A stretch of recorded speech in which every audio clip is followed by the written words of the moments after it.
Hi, I'm Tom Jackson, a developer here at Bossa Studios, and this is the Island Creator for Worlds Adrift, a free app I've been working on that is available to everyone. The purpose is to encourage creation of unique and meaningful parts of the Worlds Adrift universe by you, the community. We are a relatively small team, and our game requires a universe with thousands of unique islands. So as well as procedural generation, we want to give you, the players, the opportunity to shape the game world firsthand. This means you'll be able to create unique islands that may be selected to be part of the game world for everyone to discover. Furthermore, we are leveraging Steam Workshop to create a hub where all community creations will exist for you to test and rate right within the creator. Now, let's show you how easy it is to create your own island.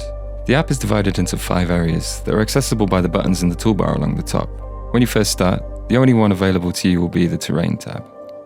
Here is where you can define the base shape of the island and generate the 3D model. The base shape is made out of what we call generators. You can add different shape generators by clicking here. Normal generators create mass roughly within the defined shape, and subtractive ones carve out areas of the island. Each one can be moved, rotated, and resized to create some interesting forms for the base of your island. In the global settings here, we can make alterations that affect the overall island surface. All of these values will control how noise is used to give the island a unique and worn look that is applied on top of the base shapes that you defined with your generators. Once we've set the values up, simply click Generate to see your island's base shape appear in the viewport. Now that we have something to play with, the other sections of the creator have opened up. We'll work through from left to right, explaining what each one does. The Sculpt tab allows you to perform edits to the island mass by carving, adding, and flattening. Carving like this is useful for creating tunnels, digging caves, and tasks like removing extraneous parts of the terrain. Adding allows you to fill in gaps and create unique island features. The Flatten tool works by creating plateaued areas to the specified height on this slider. This is great for creating seemingly man-made areas. Moving on, the next tab is the Post Processes tab. This is where we can run a process that is performed across the whole terrain. Fixing seams will patch up any rips that can occasionally appear when you do a lot of sculpting. Smoothing will apply a filter over the whole terrain to give it a more eroded and smoother look. Think of how pebbles are rounded off by erosion from the sea. Removing orphans will get rid of any of those little bits of terrain that are sometimes generated from the randomness imposed by the noise. The slider here tells the process how large a separated piece of terrain can be to still be considered an orphan and removed. Now we have an interesting shape we are happy with, we can move on to the Material tab. This allows us to paint textures and details onto the island's surface. The island can have a total of 4 layers that can be painted on top of each other to create a good amount of detail. Choose a layer and use the paintbrush tool to paint directly onto the island. The eraser will move just the selected layer, and the paint bucket will flood fill the entire island with a single click. The layers can be edited by clicking the little spanner icon here.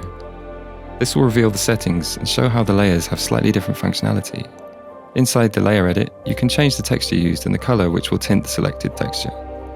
Layers 1 and 2 have multiple texture blocks you can edit. They will paint different textures depending on whether you are painting on the top, the side, or the underneath of the island. There's a lot of potential for customization here, and the best way to get a handle of the material options is to get painting and play with the options to experiment with the output. The final tab is for placing objects onto the island.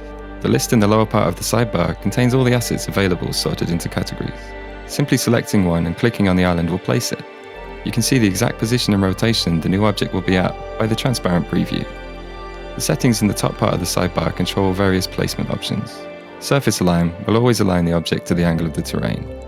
Turning it off will make objects default to pointing straight up. This is useful for trees as they always grow upwards.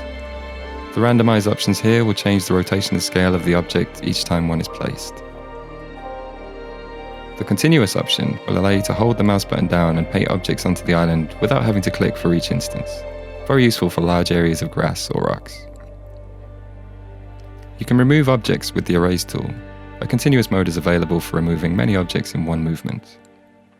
There is also a Mass Place option, which will randomly place a large amount of the same object across the whole island with a single click. The options have the same functionality, except the addition of a count, which is how many objects you want to create. You can select multiple different types of objects in Mass Place mode to randomly place a variety of objects at once. The final tool in this tab is the Manual Edit mode, which is the little cursor button here. When in this mode, you can click to select any object you placed and manually move, rotate, and scale using the controls at the top of the screen. When an object is selected, you can use the keyboard key F to frame the object with the camera. This allows for much easier editing. Now you've got something resembling a completed island. The last option on this row is the test mode. Click on this, then wherever you click the mouse on the island, a character will be spawned, and you can run around and explore your island as you would in the full game.